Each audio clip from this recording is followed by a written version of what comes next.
नमस्ते जी साथियों। अगर आप घर से बाइक लेके जाते हो और कार लेके जाते हो तो आप पहले ही, अगर कार लेके जा रहे हो तो सीट बेल्ट लगा के चलते हो, और अगर आप बाइक पे जा रहे हो तो हेलमेट लगा के चलते हो और जरूरी कागजात भी साथ लेके चलते हो, क्योंकि आपको पता है अगर बाहर रोड पे पुलिस मिलेगी तो वो चालान काट सकती है अगर ऐसा नहीं हुआ तो जब हम मनुष्यों के बनाए हुए कानून से इतना डरते हैं तो फिर हम परमपिता परमात्मा के डर के जो पूरा संसार जो उन्होंने बनाया है और उसके जो नियम है उनको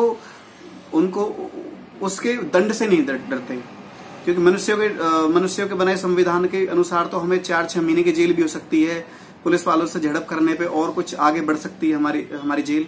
तो लेकिन जो परमात्मा के जो बनाए कानून है, जो परमात्मा की बनाई सृष्टि है, इसमें अगर हम किसी प्रकार के गलत कर्म करेंगे तो इसका दंड हमें अवश्य भोगना पड़ेगा।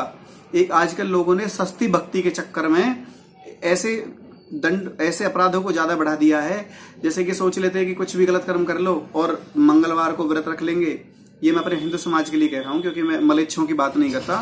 तो या फिर हम शनिवार को हम शनिदेव पे थोड़ा तेल चढ़ा देंगे, या फिर बृहस्पतिवार के दिन साईं बाबा के मंदिर में चले जाएंगे, वहां पे जो है ऐसे प्रणाम कर देंगे मंदिर में, या उपवास रख लेंगे। तो हमने सस्ती भक्ति के चक्कर में भगवान के नियमों को पूरी तरह से ताक पे रख दिया है। अब कुछ लोगों का प्रश्न ये भी हो सकता है कि परमात्मा कैसे दंड देगा, क्या कर सकता है, तो या फिर परमात्मा वास्तव में करता क्या है। कुछ लोगों के ऐसे प्रश्न हो सकते हैं। तो इसका उत्तर यही है कि आप जो वर्तमान संसार में आप जीवों को देखते हो, आप रास्ते चलते हुए भेड़ बकरियों को देख सकते हो, आप पशुओं को, घरों में बंधे पशुओं को देख सकते हो। एक पशु जो पशु पालन करते हैं वो जानते हैं कि वो घर में किस प्रकार से गाय को, भैंस को बांधे रखते हैं। तो बेचारे पूरी तरह से उनका पूरा जीवन प्रतंत्रता में जाता है, यानी कि वो दूसरे पर निर्भर रहती हैं। उनको कोई चारा डालेगा तभी वो चारा खा पाएंगी, कोई पानी पिलाएगा तो ही पानी पी सकती हैं। अगर तो जब तक उनको नहीं पिलाएंगे वो नहीं पी सकते, खा सकते, यानी कि उनका जीवन परतंत्र है। मनुष्य के जीवन स्वतंत्र है। आप देखोगे कि जंगलों में सांप और जो है कीड़े, मच्छर, मक्खी और कितने कितने जो जीव जंतु ऐसे हैं जो ये भोग योनि में है। देखिए, मनुष्य का जन्म दो कारणों से मिलता है मुख्य तौर पे। एक तो कर्म, जो पुराने जो कर्म हैं और जो अब हम कर्म कर रहे हैं, इनको भोगने के लिए और नवीन कर्म करने के लिए। ये दो ही कारण होते हैं मनुष्य का जन्म मिलने के। और जो इनके जो मूल में जो मनुष्य के जन्म के जो मूल में जो कारण है वो है परमात्मा की प्राप्ति, यानी मुक्ति, यानी कि जन्म मरण के बंधन से मुक्त हो जाना। तो अब हम अगर ऐसे जीव जंतुओं को देखें तो ये इस प्रकार के जो दुख पा रहे हैं, तो इससे हम अंदाजा लगा सकते हैं कि इन्होंने पूर्व के जन्मों में इस प्रकार के कर्म किए हैं मनुष्य होकर। तो इसी से हमें अंदाजा लगा लेना चाहिए। अब कुछ कहेंगे कि भाई किसने क्या देखा है, पहले में कब क्या हुआ है, पहले किसने देखा है।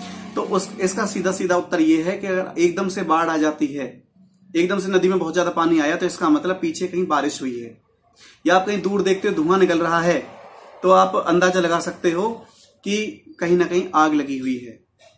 तो ये अंदाजा लगाओ आप। इसी प्रकार से एक मनुष्य अपने 3 जन्मों के बारे में जानता है। जो चिंतनशील व्यक्ति, मैं उसकी बात कर रहा हूं, वो 3 जन्मों के बारे में पता कर सकता है। ऐसे पता तो नहीं चल पाएगा कि कहां क्या कैसी कैसी परिस्थिति आ रही है, लेकिन अंदाजा लगाएगा, चिंतन मनन करेगा तो उसे पता चलेगा वर्तमान परिस्थिति जो उसकी है, उसके हिसाब से उसे पता चलेगा कि पिछले जन्म में उसने कैसे कर्म किए हैं। अगर कोई बहुत ज्यादा धनाढ्य व्यक्ति है, बहुत ज्यादा धनवान व्यक्ति है, तो इसका मतलब है कि पूर्व के जन्मों में उसने दान किए हैं, उसने धर्म के कार्यों में बढ़ चढ़ के हिस्सा लिया है और उसने श्रद्धा पूर्वक लोगों की सेवा की है। इसी वजह से आज उसको धन है, और वर्तमान में उसका जीवन कैसा चल रहा है ये आदमी को पता ही रहता है। और आगे का पता करने के लिए चिंतनशील व्यक्ति पता कर सकते हैं कि अब जैसे कर्म कर रहा है, उनको उस हिसाब से पता चल जाता है कि उसको आगे के जन्म भी कैसे मिलेंगे, उसमें कैसी उसकी परिस्थितियां रहनी है।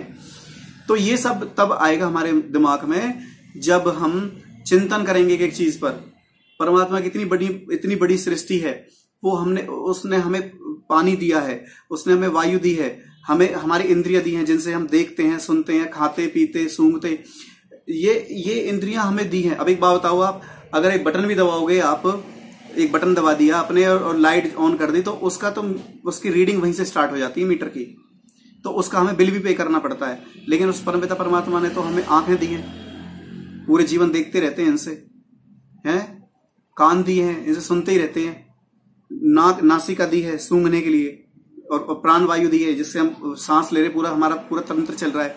तो हमें परमात्मा का धन्यवाद करना चाहिए कि हे परमपिता परमात्मा, आपका बहुत बहुत धन्यवाद है, आपने हमें इस प्रकार की चीजें दी हैं, हमें कम से कम हमें मनुष्य का जन्म तो दिया है। आपने देखा होगा एक कुत्ता तो बेचारा कीड़े पर के रोड पे डोल रहा है, और एक गाड़ी में जा रहा है, और गाड़ी में जा रहा है, उसको बढ़िया खाने पीने के लिए चीजें हैं। और मैंने तो यहां तक देखा है कुछ बड़े बड़े अमीर लोगों ने तो कुत्तों को पालने के लिए, अपने कुत्तों को पालने के लिए सेवक भी रखे हुए हैं घरों के अंदर। तो आप देखोगे उस कुत्ते का बस क्या है कि वो जीवन तो राजाओं जैसा जी रहा है, पर उसको मनुष्य का शरीर नहीं मिला, भोग तो उसे अच्छे मिल रहे हैं। तो उसके कर्म भी ऐसे रहे कि भोग तो उसे अच्छे मिलेंगे, लेकिन मनुष्य का जन्म नहीं मिलेगा। अब यह बात आप मनुष्यों पे, तो उससे तो कई गुना अच्छा वो जीव है जो मनुष्य का शरीर धारण करता है, लेकिन उसको धन संपत्ति ज्यादा नहीं मिलती है क्योंकि उसके ऐसे कर्म नहीं रहे, लेकिन फिर भी उसके ऐसे कर्म कहीं ना कहीं रहे कि उसको मनुष्य का शरीर मिला। अब यहां से वो अपने नए कर्म शुरू करके आगे और भी कहीं अच्छे जन्म लेगा, उसको धन संपत्तियां मिलेंगी, और वो परमात्मा को उपासना करेगा तो उसको निश्चित तौर पर मुक्ति प्राप्त होगी। तो हमें अपने जो हम वर्तमान में जो कर्म करते हैं, जो सोचते हैं, जो देखते हैं, और जो हम कर्म करने के जो प्रयास करते हैं, ये सब हमारा एक एक चिंतन इसका होना चाहिए। आर्य समाज का तो एक नियम है, प्रत्येक कार्य जो है सोच समझ के करना चाहिए। तो जो भी हम कर रहे हैं उसका ये सोचें कि इससे किस प्रकार के प्रभाव पड़ सकते हैं, इससे हमारी आत्मा का बल बढ़ेगा। अगर अच्छा करेंगे तो बल बढ़ेगा, और अगर बुरा करेंगे तो हमें शंका लज्जा भय, ये तीन चीज परमात्मा। कुछ लोग कहते हैं कि भगवान तो हमें कैसे पता चलेगा कि हम सही कर रहे हैं गलत कर रहे हैं, भगवान तो आकर के बताएंगे नहीं। तो आने जाने वाली तो बात है नहीं, परमात्मा तो सदैव सब जगह रहता ही है। तो लेकिन परमात्मा बताता कैसे हम गलत कर रहे हैं सही कर रहे हैं। देखिए इसके तीन चीजें हैं।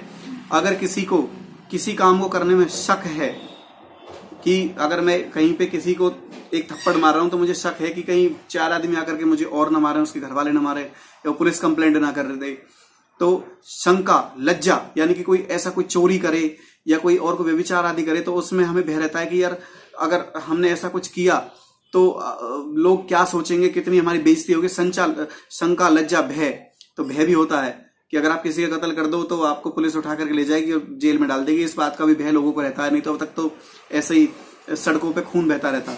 मैं दंगों की बात नहीं कर रहा, मैं सामान्य तौर पे जीवन में बात कर रहा हूं। तो शंका लज्जा भय जिस काम को करने में होता हो, समझ लेना परमात्मा उस काम के लिए मना कर रहा है। और जिसमें उत्साह उमंग और प्रेरणा मिलती हो, जैसे कि हम किसी को दान दें तो इससे हमें उत्साह भी मिलता है कि चलो यार मैं किसी की मदद कर रहा हूँ, वो हमारे अंदर उमंग भी आती है और हमें ईश्वर प्रेरित भी करता है। हम किसी वृद्ध की सेवा करें तो उसमें हमें ईश्वर प्रेरित करता है कि तू कर, नहीं करेगा वृद्धों की सेवा भी नहीं करेगा तो फिर अगले मनुष्य के जन्म नहीं मिलेंगे। तो इस प्रकार के कर्म हमें करने हैं। परमात्मा के भय से, परमात्मा को भय को डंडा लेकर नहीं दिखाता। ऐसे लोग जीवों के जीवन को देखते हुए हम अंदाजा लगा सकते हैं कि हमारे किस प्रकार के जन्म होंगे। परमात्मा से प्रार्थना करनी बारंबार कि हम कैसे ऐसे गलत कार्यों से बचें। हे परमात्मा हमें ऐसी प्रेरणा दे कि हम सदैव धर्मपूर्वक कार्य करते चलें। आप सभी का बहुत बहुत धन्यवाद। नमस्ते जी।